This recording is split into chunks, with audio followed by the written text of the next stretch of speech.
খালেদা জিয়ার সুসন্তান, আমাদের দলের বর্তমান চেয়ারম্যান, বাংলাদেশের প্রাণ তারেক রহমানের হাতকে আমরা সবাই মিলে শক্তিশালী করবো। পরের সবাই মিলে আমরা তার হাতকে শক্তিশালী করবো ইনশাআল্লাহ। আগামী 12 ফেব্রুয়ারিতে বিপুল ভোটের মধ্য দিয়ে তাকে আমরা প্রধানমন্ত্রী করব।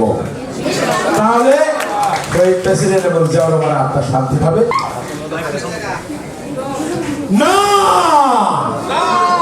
আমি মানি না, আমি মানি না।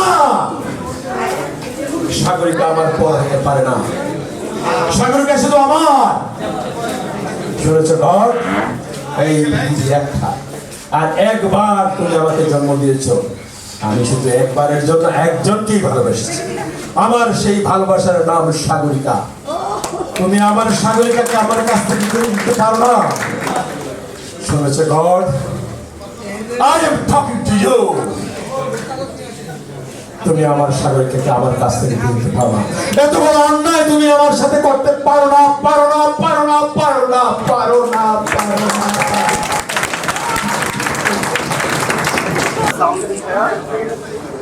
আপনি তো অনেক বছর ধরে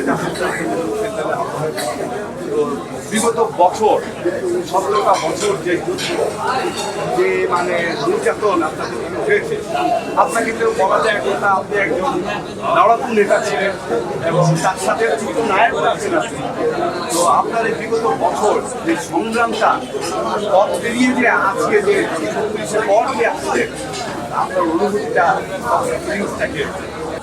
এখন যারা 18 বছরে যারা স্বৈর শাসন ছিল, তারাও কিন্তু এখন বিএনপির মিছিলে চলে আসে, বিএনপির মিটিংয়ে চলে আসে। এদের কাছ থেকে কিন্তু আমাদের সবাই, কারণ এটা আমরা চাই না। আমরা চাই একটা শক্তিশালী বিরোধী দল আমাদের থাকে, তারা সমালোচনা করুক, আমাদের ভুল ত্রুটি সমালোচনা, তাহলে আমরা সজাগ থাকবো, ভালো কাজ করতে পারবো, সেটা আমরা চাই। তাহলে দেশ ভালো হবে, দেশের জন্য মঙ্গল।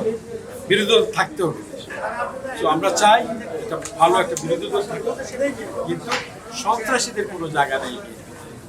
অনেকে আছে কিন্তু দলকে ভালোবাসে না, তাদের নিজের স্বার্থে তারা দলকে ব্যবহার করে, তারা চাঁদাবাজি করে, লুটপাট করে, সন্ত্রাসী করে তারা দলকে পৌঁছাবে একদিকে, আর তারা লাভবান। এদের থেকে সজাগ থাকতে হবে। এবং জর্মানি যারা বেহেশতে দিয়ে দে আল্লাহ বলতেছে, এদের থাকে থাকতে হবে।